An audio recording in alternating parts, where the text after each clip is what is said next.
बिस्मिल्लाहिर्रहमानिर्रहीम। अस्सलाम वालेकुम स्टूडेंट्स। आज हम अपना 6 एक्सपेरिमेंट देखते हैं जिसके अंदर हम कॉलम क्रोमेटोग्राफी टेक्निक को यूज़ करके स्पिनच के पिगमेंट को सेपरेट आउट करेंगे। स्पिनच आपको पता है, पालक जो होती है वो हमारे पास क्या है, ग्रीन कलर के लीव्स होते हैं, जिसके अंदर आपको पता है कि ग्रीन कलर क्यों आ रहा होता है कि उन प्लांट्स के अंदर जो है क्लोरोफिल है। ठीक है, इसी तरह अदर मटेरियल्स होते हैं, जैसे कि आप देखोगे आगे कैरोटीन्स होते हैं, ज़ैंथोफिल्स होते हैं, या और भी बहुत सारे पिगमेंट्स होते हैं जो कि प्लांट मटेरियल्स के अंदर प्रेजेंट होते हैं, जो इन ग्रीन प्लांट्स के अंदर मोस्टली प्रेजेंट होते हैं। ठीक है, तो इसीलिए हमने स्पिनच को लिया है कि उसके अंदर से ये जो पिगमेंट्स हैं इनकी सप्रेशन करनी है। ठीक है, और जो टेक्निक यूज़ करनी है वो हमारे पास है कॉलम क्रोमेटोग्राफी। कॉलम क्रोमेटोग्राफी के नेम से ज़ाहिर है कि हम एक कॉलम यूज़ करेंगे।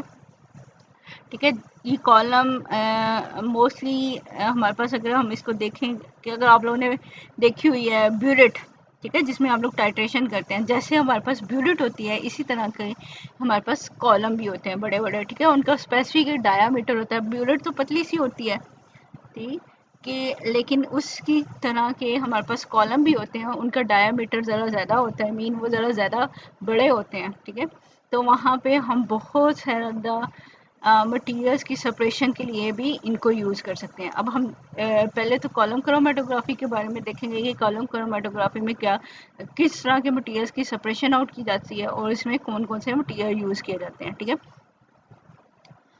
introduction is that the column chromatographic separate the molecule based on differences in their structure and composition, कि वो molecules जिनके स्ट्रक्चर और कंपोजिशन डिफरेंट होती है उनको हम कॉलम क्रोमेटोग्राफी के अंदर सेपरेट आउट कर सकते हैं। Commonly used stationary phase is a silica gel, alumina and cellulose powder, कि इसमें हमारे पास जो स्टेशनरी फेज है वो क्या हो सकती है, सिलिका है, एल्यूमिना है और सेलुलोज पाउडर है। ठीक है, और mobile phase are the polar and non polar solvent और देयर मिक्सचर, के मोबाइल फेज कोई भी सॉल्वेंट हो सकता है, चाहे वो पोलर है चाहे वो नॉन पोलर है, या इन दोनों को हम मिक्स भी कर सकते हैं।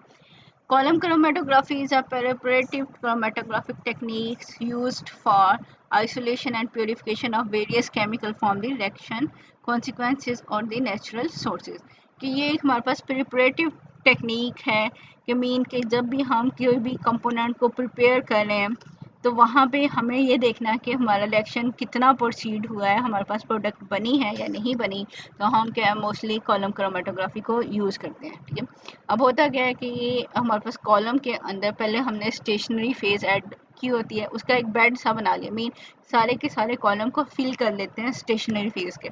उसके ऊपर से हम क्या करते हैं, मोबाइल फेज ऐड कर रहे होते हैं, और साथ में हमने जैसे ही स्टेशनरी फेज होती है तो उसके ऊपर हम लोगों ने क्या किया होता है, अपना जो भी मटेरियल है उसको लगाया होता है। ठीक है, उसको पोर कर देते हैं वहाँ पे। तो क्या है कि जैसे ही मोबाइल फेज जो है नीचे की तरफ मूव करती है स्टेशनरी फेज के अंदर से गुजरती हुई, तो क्या है कि साथ साथ जो पिगमेंट्स हैं या कोई भी मटेरियल है उसको भी साथ साथ अपने साथ नीचे लेके आती रहेगी। तो इसकी वजह से हमारे पास क्या होगा कि जो भी पिगमेंट्स होंगे या जो भी मटेरियल होगा वो एक्सट्रैक्ट हो जाता है। अगर कलरफुल है तो वो अलहदा से हमें कलर नज़र आ जाएंगे। अगर कलरलेस होता है तो हम उसको क्या है कि डिफरेंट टेक्निक से उसको भी देख लेते होते हैं। ठीक है, अब होता क्या है कि अगर हमारे पास कोई कलरलेस है तो क्या करते हैं हम कि थोड़ी थोड़ी देर के बाद जो फ्रैक्शन होती है, जो नीचे आ रहा होता है मोबाइल फेस, वो उसके साथ कोई ना कोई कंपोनेंट तो होंगे, ठीक है, जो कि हमें नज़र नहीं आ रहे, तो हम उनको सेपरेट कर लेते हैं और फिर हम उसको चाहे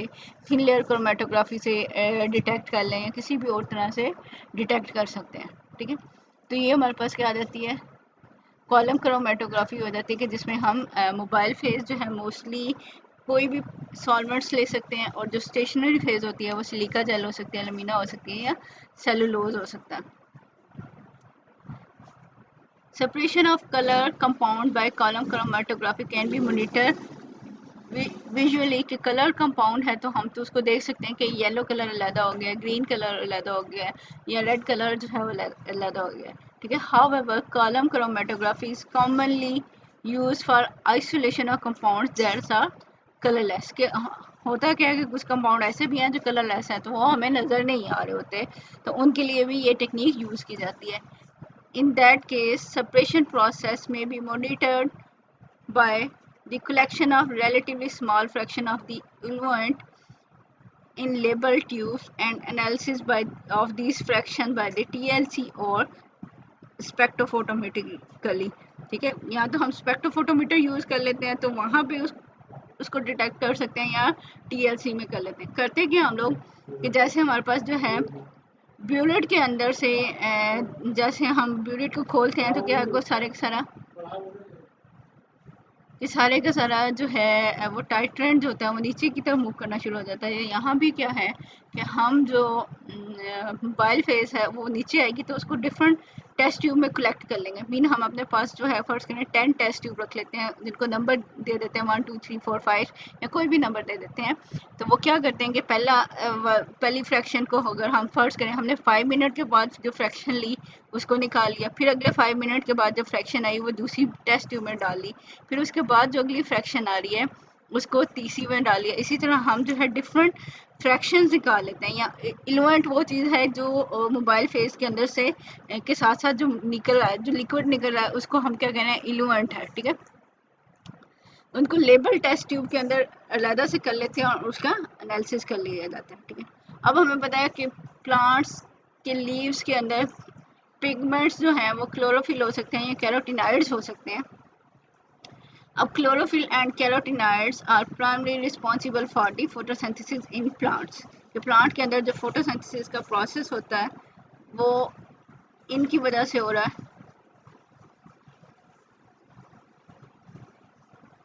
ठीक है, कि प्लांट्स में ये जो है हमारे पास फोटोसिंथेसिस का प्रोसेस कर रहे हैं, ये रिस्पॉन्सिबल कौन से, chlorophyll and carotenoids.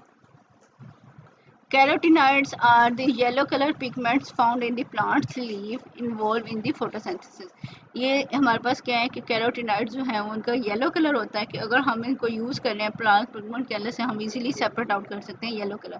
Oxygenated derivative of carotene are called xanthophylls. Oxygenated अगर इसके डेरिवेटिव्स हम देखें तो वो हमारे पास क्या है, ज़ैंथोफिलिन को कहा जाता है। Beta carotene structure is shown in the figure. ठीक है, उस बीटा कैरोटीन का स्ट्रक्चर जो है वो नीचे दिखाया भी गया है, उसको भी हम देख लेंगे। Alpha and beta chlorophyll differ from each other in the double bond placement on one of the ring। कि एक रिंग अगर हम नीचे क्लोरोफिल का स्ट्रक्चर भी देखेंगे तो उसमें भी हमारे पास क्या है, अल्फा बीटा फॉर्म अगर क्लोरोफिल की आती है तो वो चेंज क्यों हो रहे हैं कि कोई भी किसी भी रिंग के ऊपर आप जो है वो देखेंगे कि डबल बॉन्ड की प्लेसमेंट चेंज हो रही है तो वो अल्फा फॉर्म बन जाएगी। अगर डबल बॉन्ड की प्लेसमेंट जो है वो चेंज हो रही है तो वो बीटा फॉर्म बन जाएगी। Green colour chlorophyll absorb light and convert it into the chemical energy. हमें पता है कि प्लांट के अंदर जो है क्लोरोफिल होते हैं वो क्या कर रहे हैं कि हमारे पास लाइट को एब्जॉर्ब कर रहे हैं और केमिकल लाइट एनर्जी को केमिकल एनर्जी में कन्वर्ट कर रहे हैं। Chlorophyll A, chlorophyll B, pheophytin A and pheophytin B are various type of the chlorophyll. क्योंकि ये क्लोरोफिल की वेरियस टाइप्स हैं हमारे पास। If methyl group shown below in figure is the structure of the chlorophyll A is replaced by CHO group, it will represent chlorophyll B structure। कि हमारे पास जो है अभी हम नीचे भी देख लेंगे कि ये जो स्ट्रक्चर है, पहला स्ट्रक्चर हमारे पास किसका है, बीटा कैरोटीन का है। ठीक है, और दूसरा स्ट्रक्चर हमारे पास क्या है कि क्लोरोफिल ए का स्ट्रक्चर है। तो इसमें ये जो स्टार्स लगा हुआ है मीन आपको पॉइंट आउट किया हुआ है कि CH3 ग्रुप है हमारे पास, इसकी जगह के पे मिथाइल की जगह पे एल्डिहाइड ग्रुप लग जाए तो ये हमारे पास क्या बन जाता है, ये हमारे पास क्लोरोफिल बी बन जाता है। अब इसी तरह फियोफाइटिन ए है और फियोफाइटिन बी है। अब इसके सेंटर में मैग्नीशियम है, अगर मैग्नीशियम को जो है रिप्लेस कर दिया जाए हाइड्रोजन आयंस के साथ तो ये फियोफाइटिन बन जाता है। इसी तरह आपने कहीं ना कहीं पढ़ा होगा कि क्लोरोफिल का स्ट्रक्चर और जो हमारी बॉडी के अंदर हीमोग्लोबिन होती है उसका स्ट्रक्चर तकरीबन सिमिलर होता है। हीमोग्लोबिन में क्या होता है, यहाँ पे आयरन होता है और यहाँ क्लोरोफिल के अंदर जो है वो हमारे पास मैग्नीशियम है। ठीक है, तो हम इसी के बारे में, इसी के स्ट्रक्चर के बारे में देख रहे थे। Chlorophyll A, chlorophyll B, pheophytin A, pheophytin B are various types of the chlorophyll. If methyl group shown in the figure in the structure of chlorophyll A, it is replaced by the CHO group in aldehyde group. It will represent chlorophyll B structure. Chlorophyll A and B has the central magnesium ion which is replaced by the 2H ions in the pheophytin A and B. कि अगर magnesium ion की बजाय हमारे पास hydrogen ion आ जाए तो वहाँ पे वो क्या है, फियोफाइटिन ए और बी बन जाएगा. इसके अलावा बाकी सारा स्ट्रक्चर जो फियोफाइटिन का होता है वो सिमिलर होता है हमारे पास क्लोरोफिल का. The whole structure of the pheophytin is identical to chlorophyll. ठीक है. The characteristic yellow colour of margarine and butter is due to carotene के जो हम यूज़ कर रहे होते हैं बटर, और इवन हम आर्टिफिशियल बटर भी यूज़ कर रहे हैं, तो उसके अंदर जो येलो कलर है वो किस चीज़ की वजह से आ रहा होता है कि वो हमारे पास कैरोटीन्स की वजह से आता है. होता क्या है कि जो भी काउस हैं, ठीक है, वो प्लांट लीव्स यूज़ कर रही हैं. वो प्लांट लीव को जब यूज़ कर रहे हैं तो क्या है, उसके अंदर जो कैरोटीन आती है, तो कैरोटीन को क्या है वो प्रॉपरली डाइजेस्ट नहीं हो सकती, तो वो उनकी काउ मिल्क के अंदर भी या मिल्क की जो भी प्रोडक्ट है उसके अंदर भी येलो कलर देती हैं. ठीक है. अगर काउ जो है अगर इस कैरोटीन को कम्प्लीटली डाइजेस्ट कर दें या प्लांट लीफ के अंदर हमारे पास कैरोटीन ना हो तो बटर का कलर क्या होना चाहिए था, वाइट, क्योंकि ये कैरोटीन ही है जो थोड़ा येलोविश कलर दे रही होती है. ठीक है. Cow eat the green grass that contain the pigment like the carotene but do not digest the carotene totally, and it end up in their milk and the milk product. If cow free, feed is free from the carotene, the butter is the white. अब होता क्या था कि dairy companies use to add yellow colour azo dyes to white butter as the buyer desired yellow colour butter and margarine. के जो हम butter use कर रहे होते हैं तो हमें अगर उसके कलर से लग रहा है कि अच्छा ये कलर में सही नहीं है तो हम कहते हैं ये सही नहीं है, येलो कलर नहीं आ रहा इसका.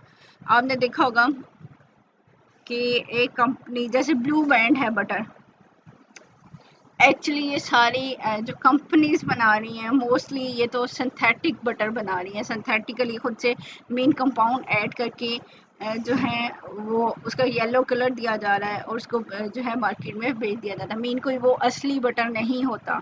ठीक है. जस्ट वो केमिकल्स ही होते हैं, तो इसलिए कहा जाता है कि इन प्रोडक्ट्स की बजाय अगर आपने बटर यूज़ करना है तो आप खालिश बटर यूज़ करें. बल्कि ये जो है हमारे पास ये जो मार्जरीन और बटर जो बाज़ार में मिल रहे होते हैं वो असली नहीं होते, वो जस्ट डाइज होती हैं या कोई और सिंथेटिक कंपाउंड्स होते हैं हमारे पास. अब जो कंपनीज जो डेयरी कंपनीज थी वो एजो डाइज यूज़ कर रहे थे कि अगर वाइट कलर था तो उसको येलो कलर करने के लिए यूज़ कर रहे थे, लेकिन बाद में ये पता चला कि ये जो डाइज होती हैं एजो डाइज होती हैं वो कार्सिनोजेनिक भी होती हैं, तो इसलिए उनको नहीं यूज़ करना चाहिए. ठीक है. Presently, synthetic carotene is used to color the butter and margarine. के synthetic carotene यानी कि लैब के अंदर खुद से ही कैरोटीन को बना के उसको सिंथेटिकली जो है वो बटर या मार्जरीन जो है हमारे पास उसके अंदर ऐड कर दिया जाता है ताकि उसका कलर येलो आ जाए और लोगों को ये लगे कि ये जो है हमारे पास प्योर बटर है या ओरिजिनल बटर है. ठीक है. इन this experiment plant pigment will be separated using silica column, कि हम जो कॉलम बनाएंगे वो सिलिका का होगा. Although plant extract contain many compounds या और component hour the green slower moving band contain the chlorophyll and yellow fast moving band contain the carotene. अब जब उसके ऊपर से कॉलम बेड के ऊपर से यहाँ स्टेशनरी फेज के ऊपर से जब मूव करेगा हमारे पास जो है मोबाइल फेज, तो ये जो कैरोटीन्स हैं उनकी ज़्यादा अफिनिटी होगी मोबाइल फेस के साथ, तो इसलिए वो जल्दी मूव करेंगी. सबसे पहले हमें येलो फ्रैक्शन मिलेगी और आहिस्ता आहिस्ता उसके बाद हमें क्या है एंड पे हमारे पास ग्रीन फ्रैक्शन होगी क्योंकि उसकी मोबाइल फेस के साथ अफिनिटी कम होगी. तो ये हमारे पास पहला स्ट्रक्चर जो है कैरोटीन्स का है.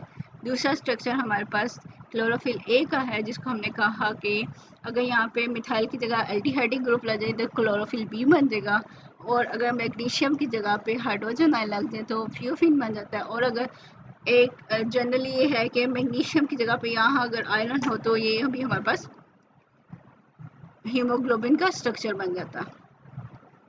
अब हमने करना क्या है कि हमारे पास सेपरेटर्स क्या है कि ग्लास का कॉलम होगा, इंटरनल डायामीटर उसका 5 मिलीमीटर हो, मीन वो थोड़ा गोल हो और थोड़ा बड़ा हो, ठीक है। जितनी ब्यूरेट का साइज होता है वो बहुत छोटा होता है कि उसकी गुलाई कम होती है।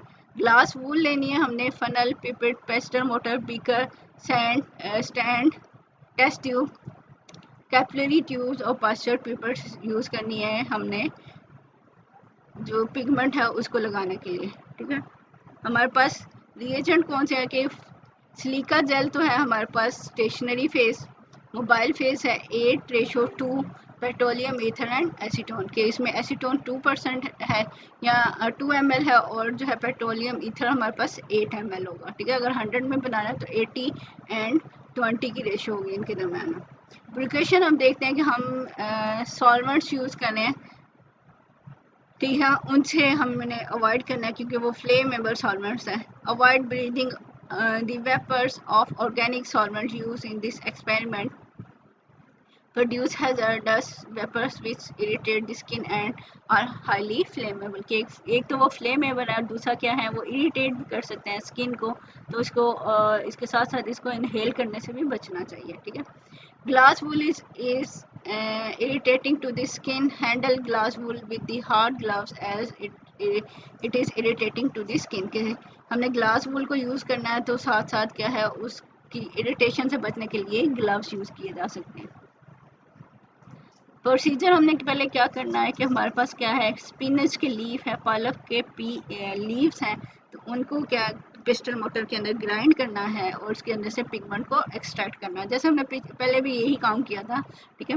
अब यहाँ पे क्या है, wait out 10 gram of spinach leave कि 10 ग्राम हमने स्पिनच लीव लिए and tear into 3 to 5 millimetre small pieces, mean उसको स्मॉल पीसेस में कर लिया या उसको ग्राइंड कर लिया, and grind leaves in a Pasteur motor using 25 ml of 80 and 20 mixture of the petroleum ether and acetone until the solvent is dark green। कि उस टाइम तक उसको पेस्टर मोटर में ग्राइंड करते रहें कि कुछ जो है वो उसके पार्टिकल साइज बहुत छोटे हो जाएं और ये सॉल्वेंट के अंदर जो है वो कुछ ना कुछ पार्टिकल्स ऐड हो जाएं, ठीक है। यानी कि उसके अंदर अब डार्क ग्रीन कलर का मतलब ये है कि सॉल्वेंट के अंदर जो है वो पार्टिकल जो है वो मिक्स हो रहे हैं। Filter and centrifuge the extract के उसके बाद क्या है कि हम इसको फिल्टर करेंगे ताकि जो प्लांट के लीव्स के पार्टिकल्स हैं वो क्या रहें ऊपर आ जाए और हमारे पास फिल्ट्रेट जो है वो प्योर हो जाए। इसी तरह हम सेंट्रीफ्यूज भी इसी को इसलिए कर रहे हैं कि जो पार्टिकल्स हैं जो लार्ज पार्टिकल्स होंगे वो नीचे बैठ जाएं और हमारे पास जो है ट्रांसपेरेंट जो है हमारे पास यहाँ ऊपर जो टॉप लेयर आ जाती है सुपर नेटेंट जिसे हम कहते हैं कि वो हम उसके अंदर हमारे पास जो है पिगमेंट्स हैं तो हम उसको यूज़ कर लें, ठीक है। नीचे वाले पोर्शन को हम बेशक फेंक दें, ठीक है। ट्रांसफर दी सुपर नेटेंट जो टॉप लेयर है टू दी क्लीन ट्यूब के अंदर ऐड करेंगे। Super should be having dark green colour but must be free from suspended solid, कि उसके अंदर सॉलिड पार्टिकल्स नहीं होने चाहिए लेकिन उसका कलर हमारे पास क्या होना चाहिए, ग्रीन होना चाहिए। उसी से ही हमें पता चलेगा कि पिगमेंट इस लिक्विड के अंदर मौजूद है। अब क्या करना है, हमने कॉलम की फिटिंग करनी है कि कॉलम के अंदर जो है वो जो स्टेशनरी फेज होती है उसको लगाना है। तो सबसे पहले क्या है, कॉलम को नीचे से बंद रखेंगे हम, ये ना हो कि हम जो ऊपर से मटेरियल ऐड कर रहे हैं वो नीचे से लीक आउट हो जाए। जैसे हम जो हमारे पास जो ब्यूरेट होती है हम उसके जो सक्रिय होता है उसको पहले बंद रखते हैं और फिर उसके अंदर जो है टाइट्रेट ऐड कर रहे होते हैं ना, तो उसी तरह हम क्या करेंगे कि पहले इसको बंद रखेंगे ताकि कोई जो भी हम चीज़ ऐड करें वो उसके अंदर ना जाए। पहले हमने फिर उसके बाद क्या करना है, place glass wool at the bottom of the glass column के, सबसे पहले हम रखेंगे ग्लास वूल। ये जैसे ग्लास वूल हमारे पास जैसे आप समझते हैं रुई होती है ना, इसी तरह का मटेरियल होता है कि हम लोग इसको सबसे पहले रखेंगे ताकि जो भी हम स्टेशनरी फेस रख रहे हैं वो हमारे पास ऐसे ना आए, ठीक है। Then pour sand suspended in the mobile phase to column के हम कॉलम के अंदर जो है सैंड को ऐड कर देंगे कि थोड़ी सी सैंड उसके अंदर ऐड करेंगे। हमारे पास जो उस कॉलम की लेंथ क्या है 30 सेंटीमीटर एंड 5 मिलीमीटर, ठीक है। कि जो उसकी लेंथ है to form 0.5 to 1 centimetre layer on the top of the glass wool. के सबसे पहले हमने क्या रखा, ग्लास वूल, उसके बाद ऊपर हमने थोड़ी सी सैंड ऐड की है। सैंड भी एक्चुअली हम आपको पता है कि सिलिका की फॉर्म है, ठीक है, सिलिका ही होती है, तो हमने जस्ट उसको वैसे ही उसको रख दिया। Next, pour the slurry of silica gel powder in mobile phase to fill up to 70% of the column। अब क्या है, हमने उस कॉलम के अंदर सिलिका जेल जो बनाई हुई है, सिलिका जेल को हमने जो है एक स्लरी से बनाई हुई है, मीन पेस्ट बनाया हुआ है। किसके अंदर, जो हमारे पास मोबाइल फेज है उसी के अंदर हमने इसका पेस्ट बनाया हुआ है, ठीक है। अब जो पेस्ट बनाया हुआ है उस पेस्ट को हम मोबाइल फेज वो कॉलम के अंदर जो है वो ऐड कर देंगे, ठीक है। तो इतना ऐड करेंगे कि ऑलमोस्ट 70% ऑफ द कॉलम जो है वो फिल हो जाएगा। Complete the chromatography bed by topping 0.5 centimetre of sand over the silica gel. हम फिर ऊपर उसके ऊपर थोड़ी सी सिलिका जेल के ऊपर सैंड लगा देंगे कि मीन वो सही तरह वो सारे का सारा कॉलम की फिलिंग हो जाए। अब कॉलम की जब हम फिलिंग कर रहे हैं तो हमने एक चीज़ की एहतियात करनी है कि उसके अंदर एयर बबल ना रह जाए, ठीक है। एयर बबल हो तो हम थोड़ा थोड़ा उसको कॉलम को हिलाएंगे ताकि एयर जो है उसके अंदर ट्रैप जो है वो ख़त्म हो जाए और जो है वो प्रॉपर अच्छे तरीके से बेड, जो उसका कॉलम बेड है वो प्रिपेयर हो, ठीक है। Add small quantity of glass wool on the top of chromatographic bed to avoid the disturbance by the flow of mobile phase। हम फिर ऊपर क्या लगाएंगे इसके ऊपर कि हम ग्लास वूल लगा लेंगे ताकि वो एक इंसुलेशन का काम करेगी कि जब भी हम मोबाइल फेज ऊपर से डालेंगे या हम अपना पिगमेंट डाल रहे हैं तो ये ना हो कि वो जो सेंटर से नीचे जाना शुरू हो जाए लेकिन साइडों से ना जाए। तो यहाँ पे क्या करेगा, एक प्रॉपर स्मूथ सी सरफेस के लिए और जो है साथ साथ क्या है कि सारी साइड से एक जितना ही मोबाइल फेस नीचे जाए, तो उसके लिए हम लोग क्या करेंगे, ग्लास वूल जो है वो फिर उसके ऊपर लगा लेंगे। It will also be helpful in maintaining a constant mobile phase flow through the center and the sides of the column। के यहाँ से इसका फ़ायदा ये होगा कि सेंटर और साइड से हमारे पास जो है एक जितना ही हमारे पास मोबाइल फेस जो है वो नीचे जानी चाहिए, इसलिए हमने ये जस्ट ये इसको यूज़ किया है ग्लास वूल को। The chromatographic bed packing should be compact and free from the air bubble. हमने इसको पैकिंग ऐसे करनी है कि ये जो है कम्पैक्ट होनी चाहिए और फ्री फ्रॉम एयर बबल होनी चाहिए, ठीक है। कि अगर एयर बबल आ भी गए तो उसको टैप करके थोड़ा हिला के जो है एयर बबल को हम रिमूव कर सकते हैं। Add gently mobile phase to column using a dropper or fill the column completely। कि हमने अब क्या करनी है, मोबाइल फेस को ऐड करना शुरू कर देना, क्योंकि हमने ये नहीं करना कि ये जो कॉलम है उसको ड्राई नहीं होने देना, ठीक है। इसके अंदर क्या करते जाएंगे, हम थोड़ी थोड़ी मोबाइल फेस भी ऐड करते रहेंगे बाय ड्रॉपर के थ्रू या फिर किसी भी ऐसे आराम आराम से डालेंगे कि कॉलम जो है वो कम्प्लीटली फिल हो जाए। Do not let chromatographic bed dry and do not let the level of mobile face lower than the top of the bed. कि ये नहीं होना चाहिए कि मोबाइल फेस एक दफ़ा हमने डाल दी तो वो तो नीचे मूव करना शुरू कर देगी, ठीक है। हमने ये भी साथ साथ देखना है कि अगर वो नीचे मूव कर रही है तो वो उसको कुछ ना कुछ अमाउंट थोड़ा सा ऊपर रहना चाहिए कि बेड से, कॉलम बेड से उसकी अमाउंट जो है हमारे पास ऊपर रहनी चाहिए। अगर कम हो रही है तो हम थोड़ा सा और ऐड कर देंगे, ठीक है। अब हमने क्या करना है, प्लांट पिगमेंट जो एक्सट्रैक्ट था अब उसको डालेंगे हम। Add plant pigment extract when the mobile phase level is within 0.2 centimeter to 5 centimetre of the bed. के हम क्या करेंगे, जैसे वो नीचे आ रहा होगा तो जब थोड़ा सा रह गया हमारे पास मोबाइल फेस तो हम उस टाइम जो है प्लांट का पिगमेंट लगाएंगे।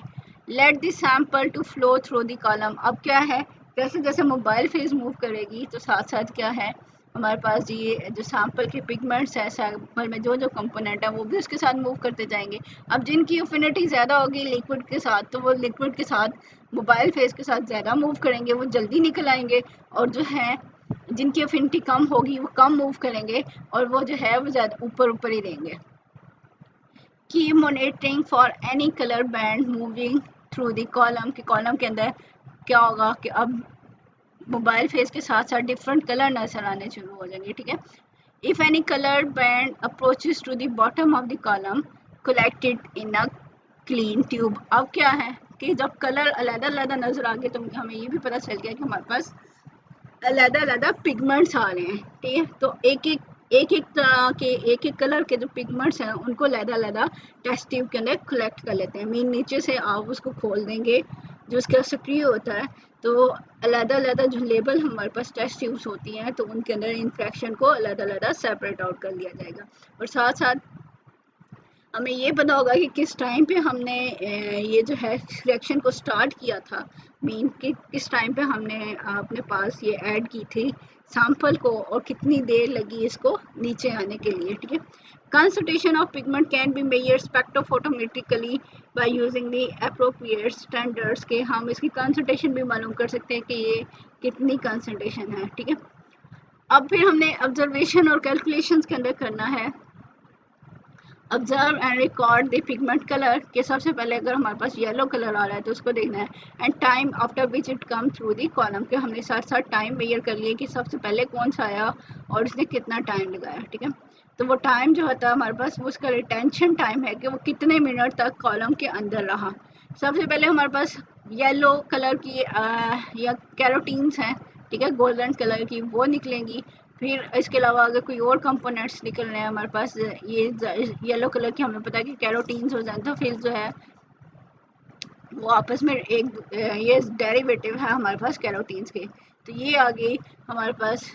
और साथ साथ हमारे पास क्लोरोफिल आ जाता है जो ग्रीन कलर का आता है, तो इसकी कम अफिनिटी होती है, तो ये बाद में आएंगे, और येलो कलर जो पिगमेंट्स होंगे वो पहले आएंगे और उनका हम टाइम नोट कर लेते हैं। फिर हमने एंड पे क्या लिखना होता है, रिजल्ट के जो हमारे पास जो प्लांट के पिगमेंट से, ठीक है, जो प्लांट का लीव लिया हमने, स्पिनच का लीव लिए थे, उसके अंदर ये जो है कौन कौन से आपको नजर आए, तो वो pigment were detected in the plants leaves using the column chromatography, ठीक है।